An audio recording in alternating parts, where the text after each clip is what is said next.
શ્રવણમંગલમ યસ્ય કીર્તનમ યસ્ય મંગલમ સ્મરણ મંગલમ યસ્ય શ્રી હરિમંગલમ ક્રિયાત. સર્વ અવતાર ઈષ્ટદેવ ભગવાન સ્વામિનારાયણનું સર્વોચ્ચ સ્થાન એટલે વડતાલ નિજ મંદિરમાં બિરાજતા આપણા પ્રાણાધાર હરિકૃષ્ણ માર લક્ષ્મીનારાયણ દેવ વગેરે દેવના સાનિધ્યમાં આજ વડતાલની દિવ્ય ધરતી ઉપર ઉજવાઈ રહેલ ગુરુ પૂર્ણિમાનો મહામહોત્સવ જ્યારે સભાની અંદર ઉપસ્થિત પુરા સંપ્રદાયના ગુરુસ્થાને બિરાજતા વડતાલ દેશ ગાદી પીઠાધિપતિ પરમ પૂજ્ય ધર્મધોરણ 1008 આચાર્ય શ્રી રાકેશ પ્રસાદજી મહારાજ આપણને કથાનો સુંદર લાભ આપ્યો છે. એવા પરમ પૂજ્ય સદગુરુ સ્વામી નીલકંઠચરણદાસજી સ્વામી, ચેરમેન સ્વામી સંત વલ્લભ સ્વામી, મુખ્ય કોઠારી સ્વામી દેવપ્રકાશ સ્વામી, પૂજ્ય બાપુ સ્વામી, પૂજ્ય બાલકૃષ્ણ સ્વામી, પૂજ્ય પીપી સ્વામી, પૂજ્ય મારા ગુરુશ્રી, અન્ય સર્વે સંતો ભક્તો બધાને ખૂબ હેતથી જાદે જય સ્વામિનારાયણ. આજે તો પવિત્ર દિવસ, ગુરુ પૂર્ણિમાનો દિવસ. આજરોજ બહુ હૃદયથી શિષ્ય સમુદાય પોતાના ગુરુજનનું પૂજન કરે છે, ગુરુમાંથી મુક્ત થવાનો પ્રયાસ કરે છે.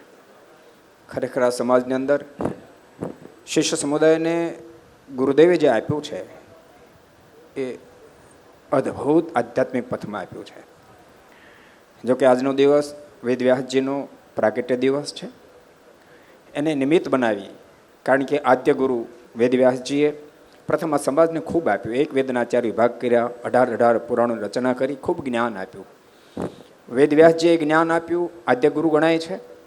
એ વાતને યાદ રાખી વર્તમાન કાળમાં યા તો કાયમને માટે ગુરુજનો શિષ્ય સમુદાયને જે આધ્યાત્મિક પથમાં રાહ બતાવે છે એ ઋણને યાદ કરીને આજને દિવસે ગુરુદેવનું પૂજન કરવામાં આવે છે.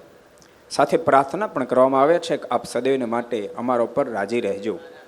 કારણ કે જેના પર ગુરુદેવનો રાજીપો હોય છે મોક્ષના પથમાં સહજ રીતે સફળ થતો હોય છે. એમાંય ભગવાન સ્વામિનારાયણ તો પોતાના સ્થાને આખા સંપ્રદાયના ગુરુપદ ઉપર આચાર્યપદની સ્થાપના કરી છે.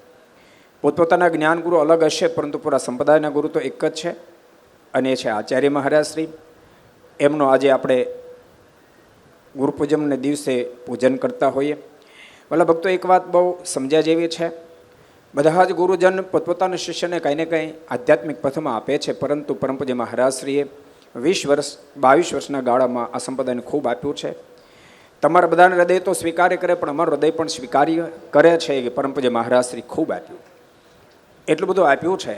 પહેલાં તો આ સંપ્રદાયને સંગઠિત કર્યો, એક સૂત્રધાર બનાવ્યો, સંપ્રદાયની અંદર એકતા સુહૃદભાવ આપ્યો. આથી કોઈ મોટી દેણ નથી. એટલે પરમ પૂજ્ય મહારાજશ્રી આપણને ખૂબ આપ્યું છે. સાથે સાથે મોટા સમય ઉત્સવની અંદર આપણે જે આનંદ માણી રહ્યા છીએ, એક સૂત્રધારપણાના દર્શન જે થાય છે એનું કારણ પણ પરમ પૂજ્ય મહારાજશ્રી છે. સાથે એમણે જે દીક્ષા આપી છે અજોડ છે, એમણે જે પ્રતિષ્ઠાઓ કરી પણ અજોડ છે. સંપ્રદાયની પરંપરામાં બધા કરતાં વધારે યશ પ્રાપ્ત થયો હોય તો પરમ પૂજ્ય આપણા ગુરુસ્થાને બિરાજતા ધર્મધોરણ 1008 આચાર્ય શ્રી રાકેશ પ્રસાદજી મહારાજને થયો છે.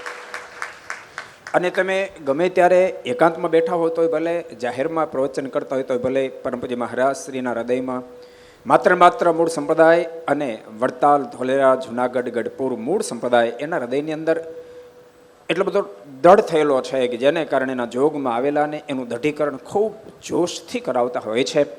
જેને કારણે દેશ વિદેશમાં હજારો લાખોની સંખ્યામાં સમુદાય એ વાતની અંદર કટિબદ્ધ બન્યો છે. વર્તમાન કાળમાં જ પરમ પૂજ્ય મહારાજ શ્રી અમેરિકાની દિવ્ય યાત્રા કરીને પધાર્યા છે. હજુ પણ અનેક દેશોમાં પરમ પૂજ્ય મહારાજ શ્રીની યાત્રા હશે.